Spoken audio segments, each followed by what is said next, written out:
90% des déplacements en voiture qui se font avec une seule personne à bord. Have less than 90% trips in a car with just one person. Des réflexions, voire des initiatives comme des voies réservées dans certains axes pour être capable. Maybe some lanes dedicated to carpooling. This is massive decarbonization. And we have the rail. The rail requires huge investments. There are two things. Regenerating the network. We didn't invest enough for years in maintaining our rail network. Et puis, un certain nombre de sujets nouveaux dans lesquels il faut qu'on investisse, and there are other topics we need to invest in. More specifically, I don't want to use too many acronyms, de communication intelligente entre les trains qui nous permettent à l'échelle européenne, system between trains that could finally help accelerate on freight at European level and to favor night trains. To respond to the question, because we know that this percentage is not between French cities, it's longer distance to Barcelona, to Berlin. So we need to test new formula. On est en train we are currently strengthening budgets on those topics so that, as part of the 222 projects, by the end of the year, we can say this is our ambition for rail, this is what we must invest, and this is the timeline. Christian Béchu, sur ce point-là, il y a eu le congrès des régions à Vichy il y a quelques jours. Les présidents de régions demandent le doublement du rail. Regions presidents are asking to double rail. You might not give us some voilà, selon vous, crazy announcement, although we'd like that. Est-ce qu'on peut aller au doublement du rail? About this ambition, can we double rail investment, which would be a huge transformation? We've had a qui nous a marqué en début d'année, qui était statement from Mr. Fernando saying iron vs carbon or rail vs carbon. How will France double this investment? Given the share of rail today, doubling the number of passengers or kilometers with rail is necessary if we want to stick to our carbon transition roadmap. Now we need to ask where to do it, how to start, how to do it, while remaining aware that rail decisions will have an impact post-2030 and they should not prevent us from having other actions to reduce emissions in the midterm. We are currently having a reflection around metropolitan RER. In dense cities, we could have public transportations with high capacity that could offer strong alternatives to cars. There are other challenges, night trains, small lines, etc. But we are having discussions with the region on those topics. Very specifically, in average, we've increased by 1 billion compared to the previous term, the yearly investment in rail. We found an additional $500 million for the 23 budget on this. Those amounts are not yet at the right level, but they're showing a true change compared to lower past budgets. Now the question is planning and ambition, and we have a committee on reflection on infrastructures, which is going to publish a report in the coming weeks, which has consolidated all the requests from all regions, all metropoles to measure those priorities. We are going to review them, we'll make decisions, set priorities, and then we will prepare budgets and timelines. So once again, it will be a fight between Christophe Béchu and Bruno Le Maire. I think we'll find an agreement on this because if we maintain our network today, it will prevent further expenditures if there's an accident in the future. Maintaining your heritage is a way to invest in a rational manner. Everybody knows it. So these are huge challenges. And I want to add that public money won't be the solution to all the challenges were mentioned. Mobilizing private credits, finding investment opportunities, and return on investment is a reality. There are techniques, technologies, trades that are emerging.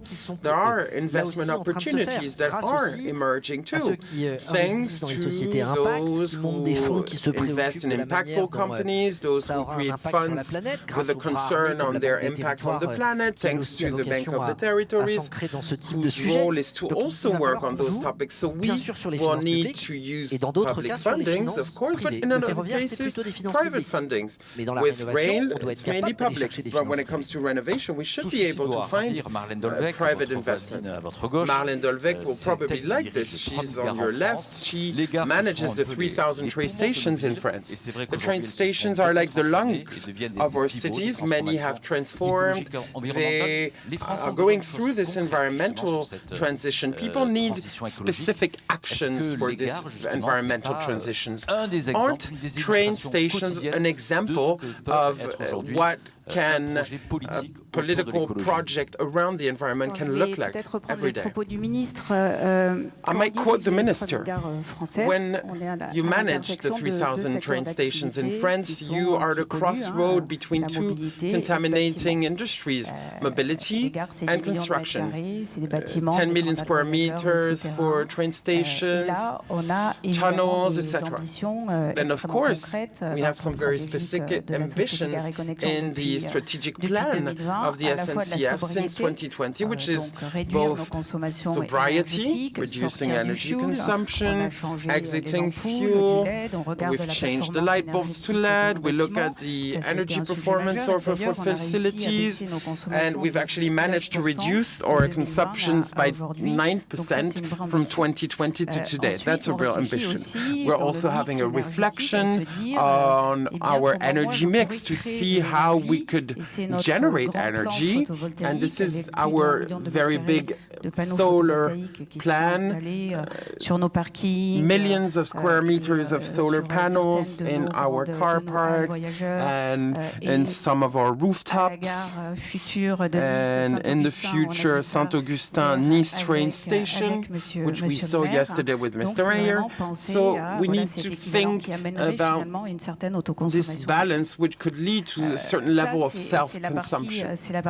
That's for the energy. But we also have a segment on design. We want to have eco-design and eco-renovation of our train stations. So that's for the buildings and construction. I could go further, but I'll stop here.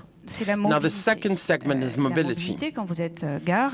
As a train station, you're a crossroad for mobility. You're a link between all the cities, the archipelagos, as Fourquet says. Planning uses the train stations of these infrastructure. And our ambition is to favor mobility, intermodality, and as a flagship, the trains, which is a decarbonized transportation mode. But I won't repeat what the minister said. So, of course, the role of a train station is to go further in what will look like the last mile in mobility. We often talk about the last mile in urban logistics, but I believe in the same for mobility.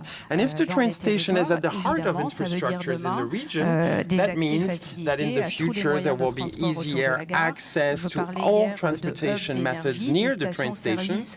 I talked about energy hubs near the train stations, maybe with hydrogen, biofuels, charging station for electric cars. If train is perceived as the most decarbonized transportation mode today, if we push for metropolitan areas throughout France, and when I compare with the US, where I was recently, I must say that it's not so bad in France. In the US, I needed to get some help to get down a train because they're not accessible, and they run on diesel. We might not be number one, but it's nice to know that we're not last either. So my role is to really be an infrastructure of the heart of mobility that favors intermodality with all these multi-modes calls. And I really believe that a train station is part of the solution, Mr. Minister, both for the regions and for the climate urgency. Marine Dolvec, you're saying that train stations are mobility activators. We're talking about doubling rail. Does this mean that when Marlène Dolvec comes here in 4 or 5 years, engineers will tell us that we went from 3,000 stations to 6,000 stations. And as a minister of s'aménager différemment, de redonner vie à la fois plus aux moyennes, à la ruralité. To regenerate average-sized cities, trying to regenerate the countryside. Does this mean that we will have more train stations in France? If it means more train stations with different types of train stations, it doesn't have to be a huge station. Then in the countryside, where if we encourage new lines, if we reopen stations, I inaugurated one in a region not far from here in August, wouldn't the train stations in the future be a station where you can get improved bus stops, which gets you closer to that last mile, that value chain that gets you as close as possible to home, with new concepts, new autonomous shuttles that would take you from the rail to that station. But let me tell you, I don't know how many there will be. This is part of the strategic government planning. Qui vont être prises, on verra bien ce que ça signifiera. Mais quand même, en innovation, je me dis que dans la ruralité, effectivement, on pourrait peut-être imaginer une nouvelle vision de la gare de demain, et c'est la même chose sur les RER métropolitains. Évidemment, là aussi, ce sera de nouvelles gares, et on a aussi des gares nouvelles qui se créent, puisqu'on a aujourd'hui des lignes TGV qui est sur la partie jusqu'à la partie Occitanie. On a ici LNPCA, region. Here we have the LNPCA, which is a beautiful project. So we can't say that nothing is happening. Many things are happening, even also creations. But I believe in this acceleration, maybe slightly differently than what we know today. Non, mais j'ai senti Christian Estrosi justement vous écouter parce que quand on parle de Nice, bien sûr, on pense à la métropole, mais pas que, parce que c'est à la fois une métropole justement urbaine, mais aussi avec sa ruralité, jusque dans les montagnes, donc peut-être qu'il y aura des nouvelles gares à horizon quelques années dans ce magnifique territoire de la métropole de Nice. Nous allons parler avec Gianmarco Monsellato, président de Deloitte France et Afrique francophone. Deloitte est un acteur qui accompagne les grandes entreprises, les industriels, les ETI dans notre pays sur la transformation. On a eu beaucoup de témoignages ici de patrons de PME, mais aussi bien sûr des grands groupes. On a eu hier soir Nicolas Dufourcq. Est-ce qu'aujourd'hui cette transformation des entreprises, est-ce qu'elle est Is this transformation of companies going at the right pace? Because we both need to meet the objectives of the minister, but there are also objectives set by shareholders and acceptability from employees for those transformations. What is your vision of the role that companies play in this acceleration, since it's the name of our forum? Le rythme est le bon, puisque I cannot say we're going at the right pace. All reports show that we're lagging behind with the Paris Agreement commitment. And I think the only country that is not lagging behind is Gambia and Costa Rica. Thank you. So I don't think the pace is right, but I don't think the pace is the right criteria. It's more like the model.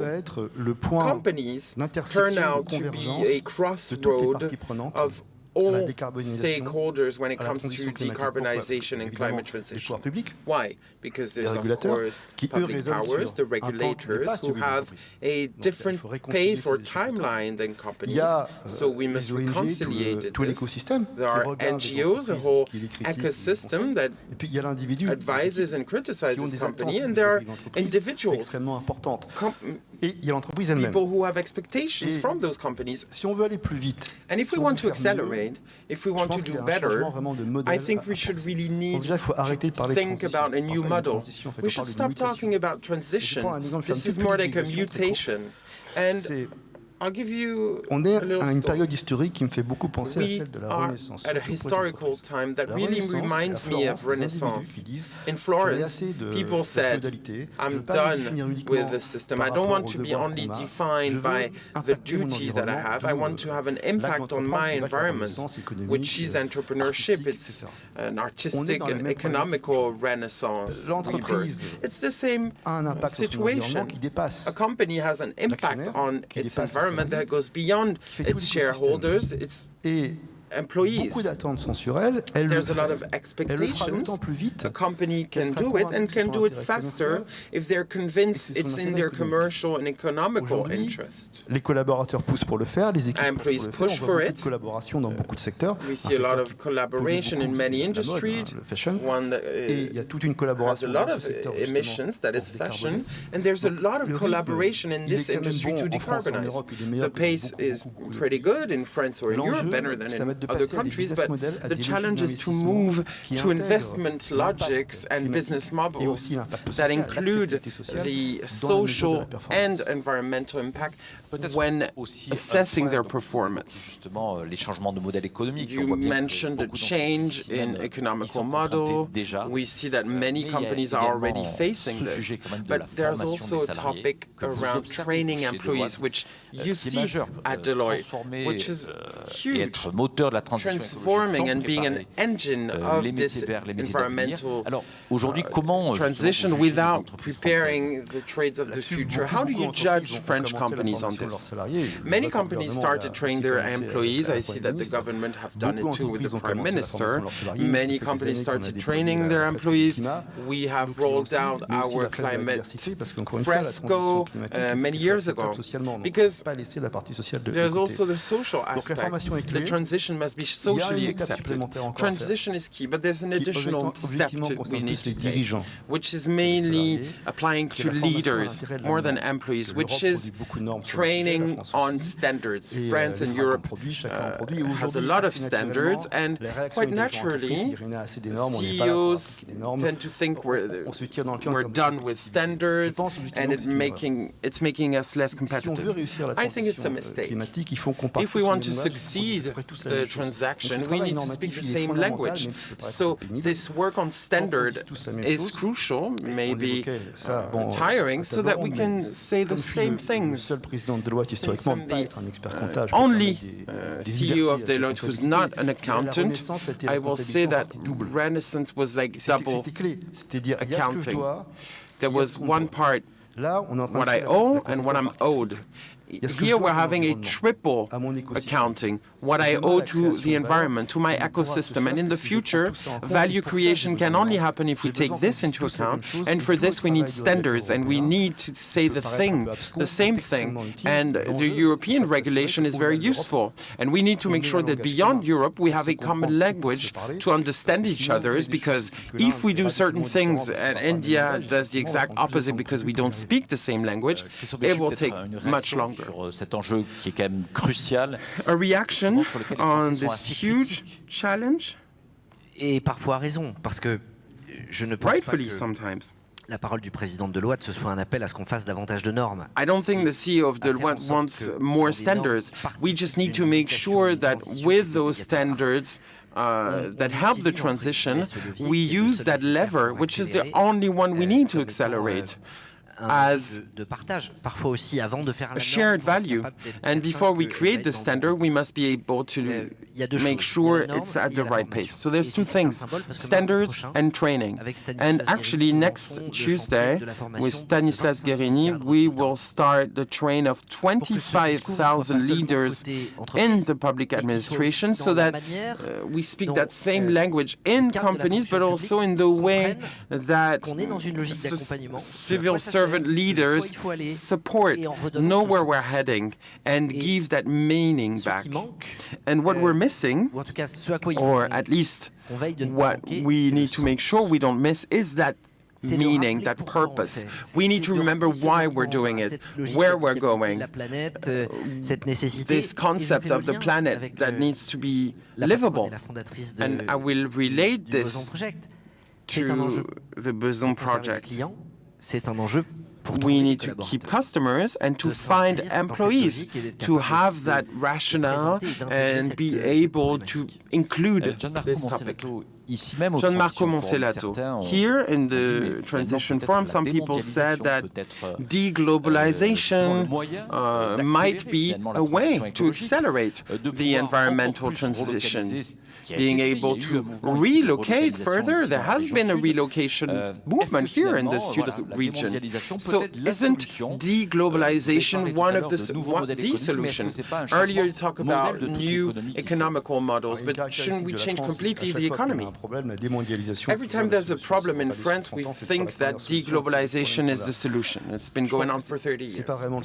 I don't think this is the issue. Yes, we will continue to be a globalized economy, and that's good because thanks to it, 1/4 of humanity went out of poverty. It must evolve. It must have a more local logic, a less fragmented model. We saw it with the shortage of supply. Yes, absolutely. But what we need to do is to build a desirable economy. We talked about construction, it must be desirable. That's what we need to invent. We cannot say if we don't succeed, it's the end of the world tomorrow. Who wants to get up in the morning to delay the end of the world? Nobody. But when you wake up in the morning to contribute to creating a social and economical model that is more desirable, where you can work wherever you're from, in regions that don't have to be Paris, where you can contribute to your environment, to your shareholder and your colleague, and you'd have that purpose and that enthusiasm of creating something that works. I'll give you the example. Total Energy spoke earlier. We need to understand that in France, we're a leader. Total Energy is number 5 investment in renewable energy. Total's plan is to produce electricity, more electricity than the nuclear park. Soon, we should be proud of this. We're at the forefront in France, and we must recognize that we either will succeed together or we won't. This is why we need to speak the same language and gather together on it. Thank you very much. On va se faire encore un petit jeu de la vérité. Christophe Béchu, another truth game? Let's go for it.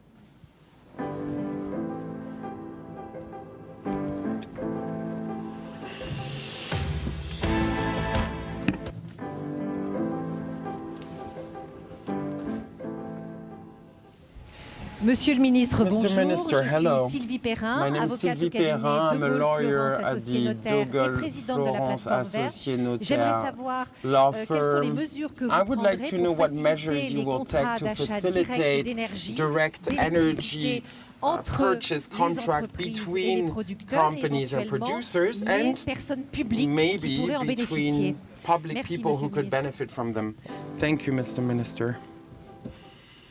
Donc, Monsieur le Ministre, bonjour. Mr. Minister, hello. Marc Amani. I'm from the Conteco company. We develop a construction site for recycling maritime containers. These companies will intervene throughout the national territory. To date, we are progressing. We have a first plant in Cholet in the Aisne department, and we want to be everywhere in France. We're facing many difficulties, especially around housing regulation. At your level, as a minister, what can you do to facilitate the creation of companies such as ours?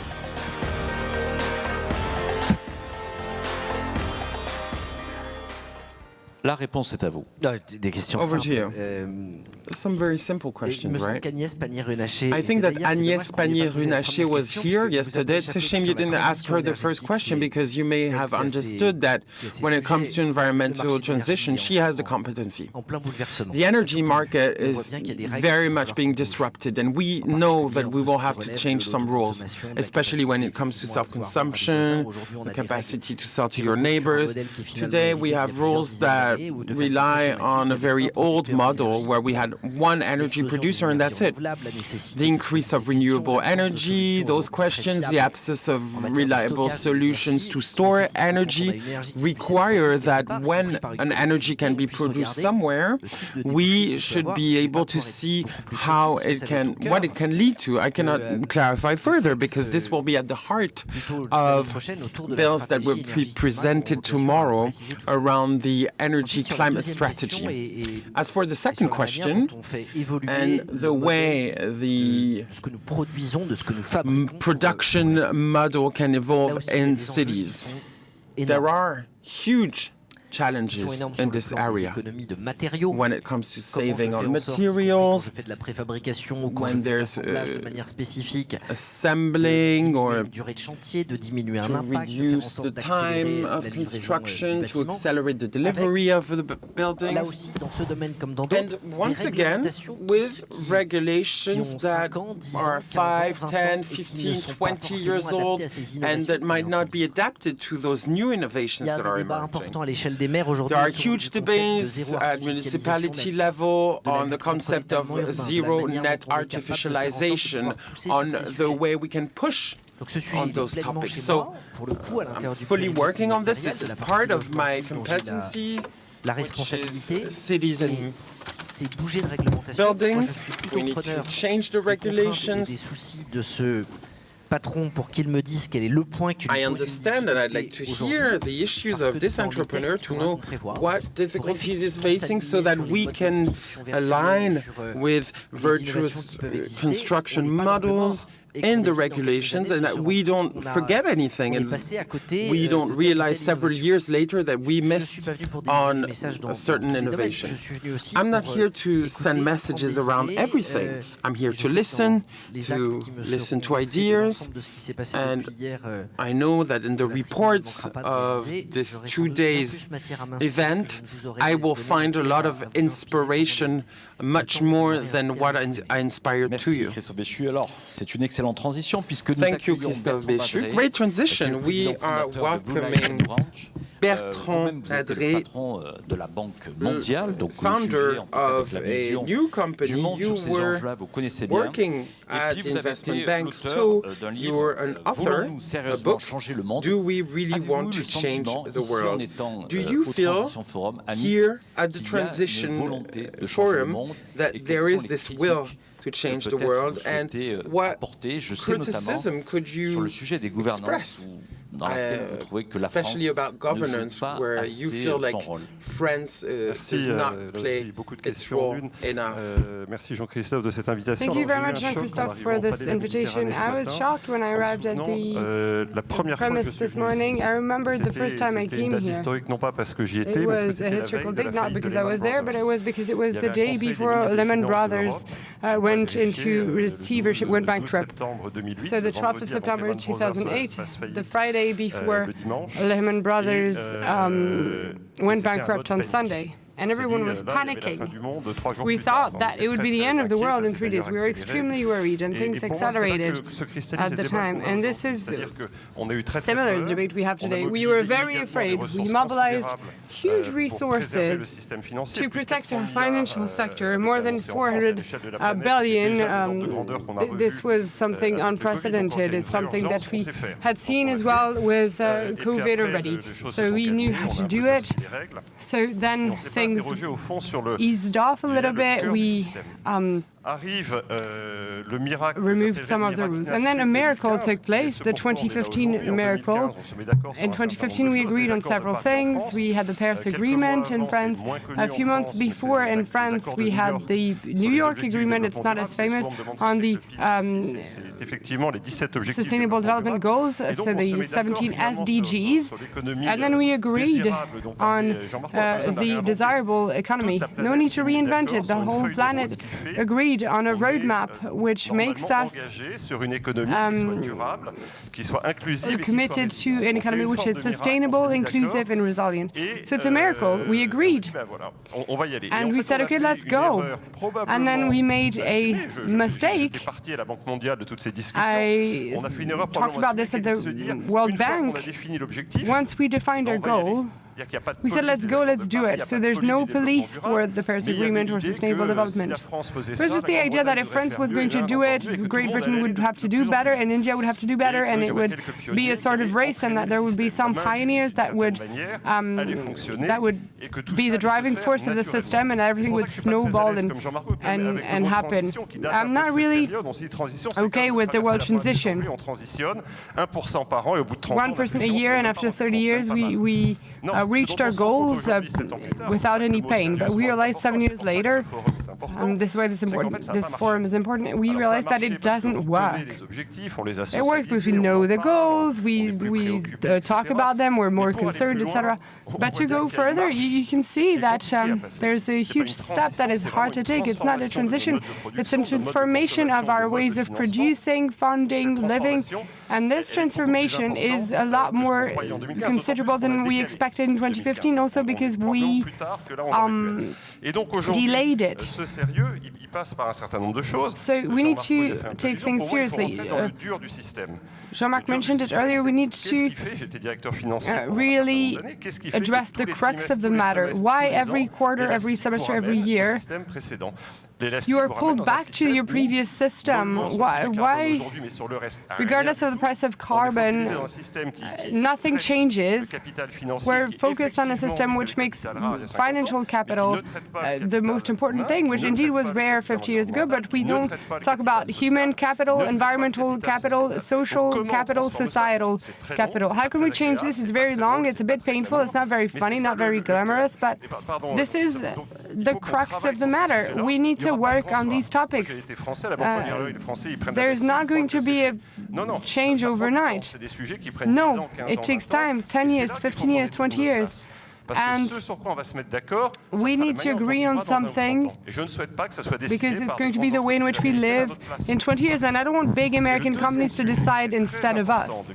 And the second very important topic that we tackled in 2015 and that we seem to have forgotten is that it's going to cost thousands of billions. It's trillions. We don't really know. But we said, it doesn't matter because we have 300,000 billion dollars throughout the planet, so we will have this money. But the problem is that it's very difficult to invest it, and we've played a little game in between advanced economies among ourselves. And Christophe Béchu said it earlier, we need to be exemplary. We need to put out the fire here at home, but let's not forget the fire outside as well. We're an inclusive economy here, but the reality is that we don't care about the rest of the world, and we care about it less and less. I don't want Europe to become a hipster continent and to tell them, here's the light and you have to do just like us. We need to integrate them in the discussions. They're not at the same level as we are.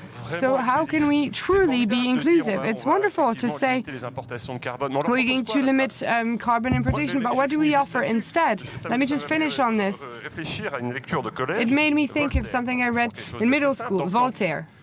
In Candide. Candide goes around the world, sees earthquakes and so on. And at the end, he's exhausted next to the Bosphorus. And everyone learns in school, we need to cultivate our garden. Well, I think that unfortunately today we are cultivating our garden in a very selfish way. We take care of our company, our parish, our station, our town, and we put borders around it. When Voltaire's garden is the planet, it's the entire planet. So we must not lock ourselves in our own little garden. This is where there's a revolution that needs to take place. But here in Nice, we look at the Mediterranean. We are turned towards Africa. So can you tell us a few words about initiatives that you are taking in Africa to contribute to a new vision, maybe? This is the intuition. It's not a brilliant one, but in 2015 I took part in the debate on climate and sustainable development. At the time, we published a report which was from billions to trillions. The idea was saying we need 3, 4, 5, 6 trillion a year for the planet, and we mobilize it for the people of the South. So there's a problem of ratio. It's 1 to 10 or 1 to 20. We need to address this. How to go from billions to trillions. This is the fundamental question. The battle of the climate will be won in Paris, in Brussels, and in Washington, but it will be lost in Bogota, in Delhi, and we don't transfer skills nor support. There are just a handful of initiatives. So how can we mobilize part of our savings to go help these people financially and in terms of skills and so on, and not only doing so by lecturing them from the capital of hipster continent? How can we help them transform their economies? And sometimes it's easier because they don't have the heritage we have. It's about leapfrogging. We go directly to the right step. We don't have to go through all of the different mistakes that the US and Europe have done for several years. In Nice, we look at Africa. I started in Latin America, and we're going to go to Africa as well. It is crucial. It's a central matter, not only for the climate, but today there are 500 million Europeans that are 50 on average, and we have 1.5 billion Africans who are under 25, so there are going to be 2.5 billion that will be just as young. There's a problem with climate change, with the rising sea levels. We need to offer a solution. We cannot only just put up walls and borders. We need to offer something that will be inclusive, and we need to do it with resolve. Christophe Béchu, you have extra work. In light of what's just been said, maybe a reaction, maybe we are too inward-looking and we don't look to others. He doesn't add up to my work. It just reminds us of the equation that we're in, and he does it with the right words. We all know that we are responsible for most of this global warming. The risk would be that at the time when we become virtuous, the acceleration of the economies around us would be translated with them now becoming responsible for the rest of global warming when they're finally access the comfort that they've been craving. And right now they are at the level that we need to reach in 2050. In terms of emissions. So in December, the COP15 in Montreal on protected species, we already have stumbling blocks such as financial ones, because there are topics including on marine species, on ocean floors, on spaces that are protected until now. We have countries that explain to us that if for them there is growth,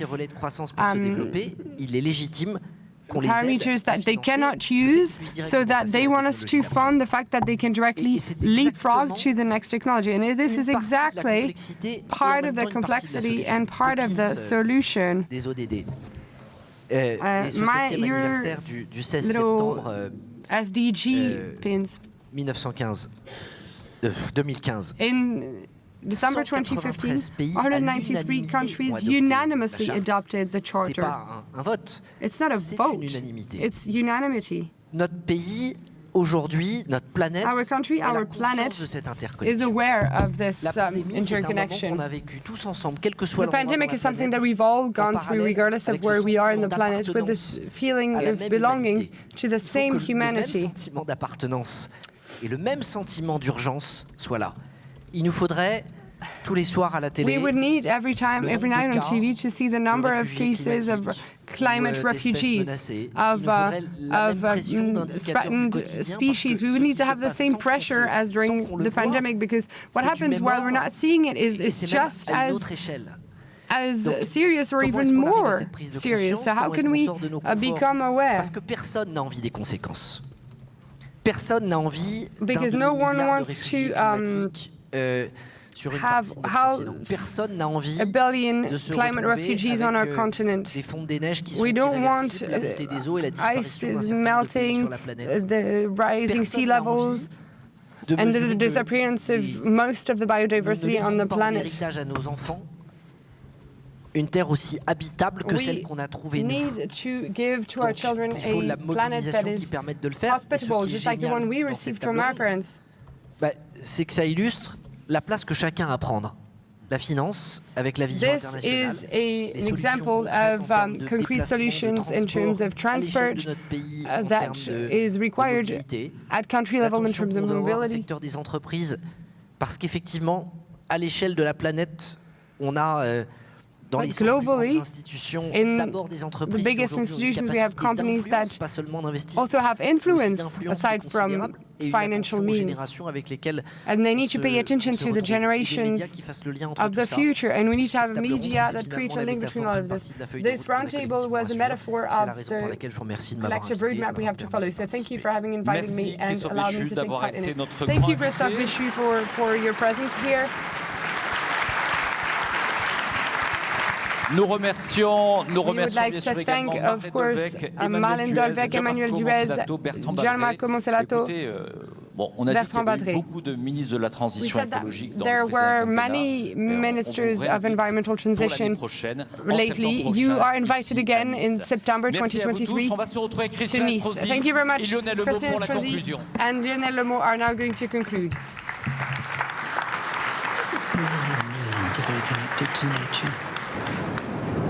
Let the sun kiss your face. Breathe in the wind. Feel the soil. Sink into the sand. Float in the ocean. Just be here. Because we are all connected. Let's protect these moments. Let's protect our planet. One action at a time. Better futures together.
Bien. Avant d'accueillir Lionel Lemeau et Monsieur le maire et président de la métropole Christian Estrosi, ce qui est important pour réussir la transition écologique, c'est bien sûr on va pouvoir retrouver une activité We need, of course, to have lunch. We will do in a few minutes, but in the name of La Tribune, I would like to thank Mr. Mayor. Dear Christian Estrosi, we're very happy that Nice is the capital of the environmental transition for a few days here in France. Thank you to the Nice population for welcoming us. This is great, and I'm delighted to see that the attendance rate has increased within a year. We already had many people last year, and it shows the maturity of this topic. And for newspapers like us, it's very important because we're here to inform. But the second mission of La Tribune is to inform and to gather for an impact in the regions. This is why we are the first decentralized economical newspaper, and the mobilization of all stakeholders, of all partners make us happy because it's our daily mission. I also wanted to thank you, Lionel. I'm going to give you the floor.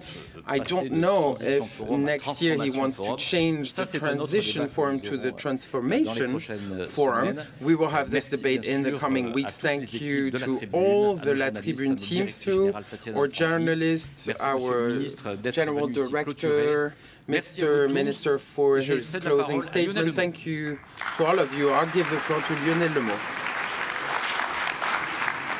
Merci Jean-Christophe. Thank you, Jean-Christophe. Voilà le moment de refermer ces 2 jours. It's now time to close those 2 days. I really wanted to thank Jean-Christophe et toutes les équipes de La Tribune, and the whole team at La Tribune, and of course Mr. Mayor Christian Estrosi, as well as the Nice Metropole and the whole Nice population. I understand that you wanted to change the name to a mutation forum in Florence. Let me reassure you, it will still be in Nice next year. We will change the name once the transition is more fruitful. We are going to close this 5th edition. I have, of course, taken part in the previous ones. I founded this transition forum. I thought that this year's debates were very high level, and I tend to think that the scale of the energy transition or crisis we're going through made the debates even sharper, because this increase in prices has probably made those debates even more specific, because this energy crisis is very specific. 2 years ago, we held this forum online, always with the support of the Nice Metropole, and it was during the COVID period. After COVID, we were promised a new world, new changes, and what I'm seeing really is that at the time we believed in it, we had our hand on our heart. This year the hand is on our wallet, which made the debates sharper, and this price increase in energy will lead to huge investments. As an investor, because I chair an investment company that is dedicated to the transition, we are firmly convinced that this environmental transition has a specificity. It has criteria for investments that are really anchored locally. But ultimately, it's about replacing an investment par un investissement dans des objets qui vont produire de l'énergie fossile ou l'économiser. Into non-fossil fuel or into saving fossil fuel. So it's like a household that does not want to pay rent and buys a house. They get a 20-year debt, and that's what we'll do with the environmental transition, because the climate is just as important as our house. Néanmoins, cette transition écologique, elle a quand même However, this environmental transition has specificities that look like the digital transformation, because it's about generations. As an investment 15 years ago, I remember investors told me, you know, e-commerce is just temporary fashion. Ni technologue ni technophobe, mais I'm not a technology specialist, Pourquoi? Parce que chaque année qui est passée, on a des nouveaux arrivants sur le marché du travail et la consommation et qui sont venus finalement consommer de l'e-commerce. J'ai la faiblesse de penser qu'on va assister à la même chose pour la transition écologique. Il y a des Internet natifs, vous allez avoir des environnements natifs. Et donc chaque année qui va passer dans les 15 prochaines années, vous aurez des nouvelles générations plus sensibles et qui vont faire monter cette thématique de manière inéluctable, j'espère plus inéluctable que la montée des eaux. Alors, ça veut dire aussi que cette transition qui s'annonce devant nous, il faut la regarder, non pas forcément avec nos yeux, avec les miens, mais avec les yeux de cette nouvelle génération. Through the eyes of this new generation. My children are young adults and they sometimes tell me that some of my reflections are very 20th century. I take point taken. But the 21st century will be the century of the environmental transition or won't be. It's an urgent obligation, and this obligation, I think this was said, must be shared. And that's the spirit of this transition forum. When I created it 5 years ago, I did it with the eyes of an investor who sees that this transition can only work if we involve all stakeholders very early. Public decision makers, private stakeholders, civil society, startups, investors, and researchers. And in the end, this is why we founded the Transition Forum, and also why I think we will be able to find solutions to accelerate. France is a great country, the country of the Enlightenment, and it's a country that likes debates, that likes contradiction, a country that tends to be against before being in favor, and a way to put everybody in agreement is to consult all stakeholders. That's how we will be able to accelerate the transition, because we have no choice. It's an obligation. I'm not asking you to do it for the Transition Forum or for myself. I'm asking you to do it for the climate, but please accelerate and do it. Thank you so much, and see you next year in Nice.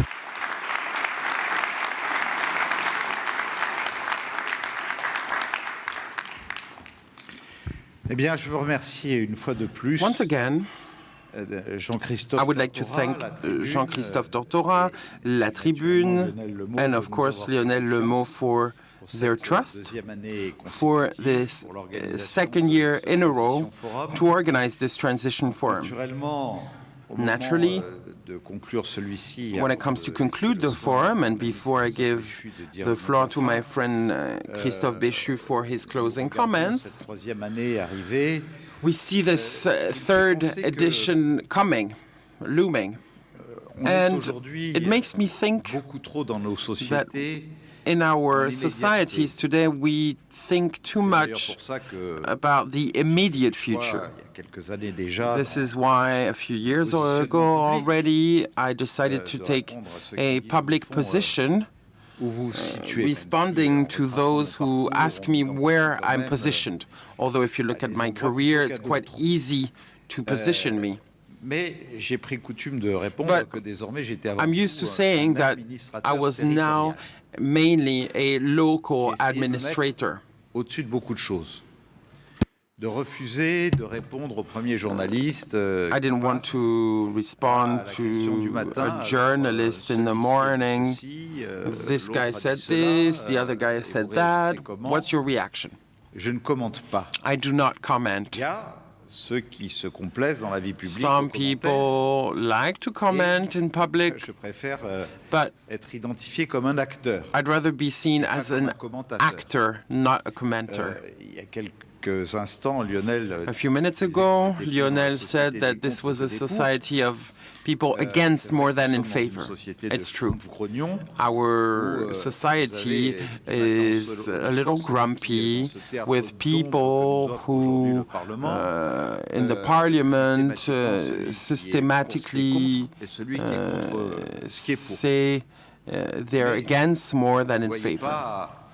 une armée avancée en se disant voilà, il y a la planète qui est there's no army saying that the planet is facing threats, and maybe it would be nice if we had intelligent and informed people who realize that we can head towards the same goal together. These 2 days made me very happy because I got to see that researchers, industrialists, intellectuals, public stakeholders, etc. I saw people who lead their company, their institution, with a will to work for a same cause and to implement it as part of a modern economy. We all know that if we don't build a society of growth, we're seeing these radical environmentalist policy talking about degrowth. If we do this, we will fail. And of course, although we talk about new trades, in the 5 years to come, 10% of trades that are being practiced today that won't exist anymore, and some so-called new jobs, 10% of these will be practiced, new jobs that are not being practiced. So it's urgent that we train people and get ready for those new challenges and those new trades. This is why I thought those 2 days were extremely interesting, because they have a reflection on the long term. We know we won't resolve the planet's issues from our small region that we manage as a local representative with a magic wand. We need cross-functionality, we need partnerships, we need mutual understanding, we need to reform our own administrations. It's not easy for the state, my dear Christophe. We used to have people working on the same office in the economy ministry for 40 years. These people won't change their working ways. And even in the municipality or metropole, we're facing the same problems. To explain people that it would be nice if they traveled, it'd be nice if they upskilled, if they got used to all this. But we can feel that slowly some movements are emerging thanks to events such as this one. I can only rejoice of this. Last year, I made a commitment to have some sort of Nice covenant, which would rely on a commitment to give and publish our own performance every year. I want to announce that in a few minutes, I was waiting for somebody to push the button in a few minutes, to announce that we will publish online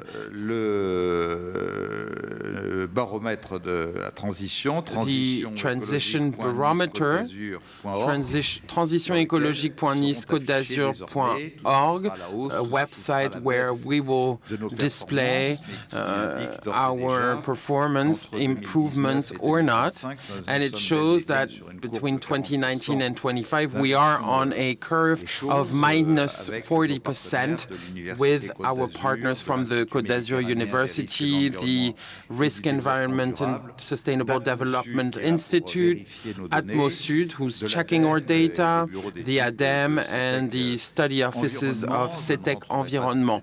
I won't get into detail. I spoke about blocking, about people who would never change. I think here we only have good examples. But there are some bad examples still. I'm hearing that at the government they should create a ZFE. Mr. Prefect, you're already always telling me this. People expect results from you, getting rid of certain street lights and decreasing by 0.001% CO2 emissions, etc.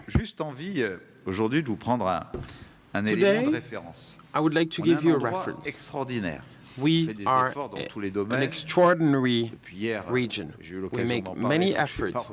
I talked about it yesterday, I won't talk about it again. But Within 18 kilometers, we have 3 tolls managed by Vinci. Vinci. Un à La Turbie. One in La Turbie, you come from Italy, you want to go to Nice, you pay at La Turbie. Il y en a un autre Antibes. There's another one in Antibes. Marseille, you come from Marseille, from Lyon. De Saint-Raphaël. Saint-Raphaël. Sortir à Nice. You want to exit at Nice. Vous payez Antibes. You pay at Antibes. Et puis vous voulez contourner Nice. And then if you want to go around Nice, en plein milieu du contournement there's the one right in the middle. De Saint-Isidore, Saint-Isidore Toll, qui est le lieu le plus émetteur, which is the location plus que l'aéroport, plus que les bateaux, that emits more CO2, more than the airport, more than ships, more than the cars driving all day long, la source de pollution which is the most major source of contamination because it's right at the end of a slope and right before an increase, 100 tons CO2 per day, 12,400 tons per year, 4,7 tonnes par an, 4.7 tons of CO2 per year, par jour et 41 tonnes, 41 tons of NOx per year. 4 ou 5 gouvernements qui sont passés. 4 or 5 governments have passed. I did everything I could to tell them, let's get rid of one of the 3. C'est immuable, ça ne bouge pas. It cannot be changed. It's not changing. Ça faisait du bien de vous le dire. And it felt nice for me to tell you this and seize this opportunity.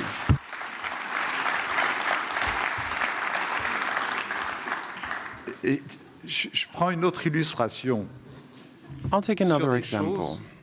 Puisque tout à l'heure, un intervenant a dit des choses earlier, sur la planète. A speaker said something very interesting about the planet. Nous sommes présidents d'Euromed. There's no border. We're president of Euromed. We've been entrusted with that several years ago. And of course, Euromed is cities of the north, which gather funds with the European Commission, get co-fundings from Brussels. We are in a closed sea, the Mediterranean, to protect ourselves from the contamination from the southern coasts. And this is how we fund in those coasts in Algeria, Tunisia, Morocco, Lebanon. We fund sanitation stations, desalinization stations, etc. Because at the same time we protect ourselves, and this way we can support different countries. That's the virtuous circle. The Mediterranean is also a place where red tuna must be protected. A few years back, I was a minister of the overseas territories, and I saw that France, qui ne sont habités par personne, and certain islands that are uninhabited, the Kipperton Islands, had waters full of red tuna. So I said, we should subsidize our Mediterranean fishermen so that with boats they can fish for 6 months, fill up, and this way we can save on the red tuna from the Mediterranean and give them time to breed. We were told yes, but 20 years ago we signed an agreement with Mexico so that they could fish the red tuna in the Clipperton Islands. No possible negotiation. It also felt nice to tell you this today. So of course, we shouldn't only look at home, but also look at the contributions that a city, a region, or a country can bring to this transition, which must be part of a long-term reflection. But, dear Christophe, what makes me most happy in the end is that today the environmental transition minister is not a TV host, but a mayor who did things, the mayor of Angers, the mayor who managed the city that was awarded most environmental city award in France. And sometimes I hear commenters doing Béchu bashing because you don't have the profile that we're used to seeing as an environment minister. And I must say that this reassures me quite a lot. And as we need a decentralization shock to support the government in order to work on this region by region with the President, the government and the European Union that have set those objectives, and I'm sure that it's thanks to experience like yours that we will manage to change things, not everything, but at least during the time that the democracy will give you. And from the bottom of my heart, I would like to thank you for accepting to come for a closing statement during those 2 days. I also wanted to say this, and of course, I'll turn to Jean-Christophe and Lionel.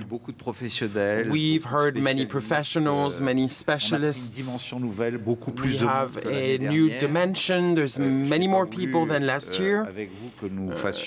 I didn't want to make this event an event for Nice. I wanted to make it an international event that goes beyond our borders. So, of course, if the third edition allows us to go way beyond than specialists from other continents, to associate many more scientists and researchers, and to also associate the public opinion, because each citizen has a role to play in this evolution and in this long-term vision. Well, I would be happy for this to be the trademark of our third edition, but at least with my team, my services and my administration, we will help you as much as possible starting tonight to start preparing the third edition, and we will meet again in September 2023.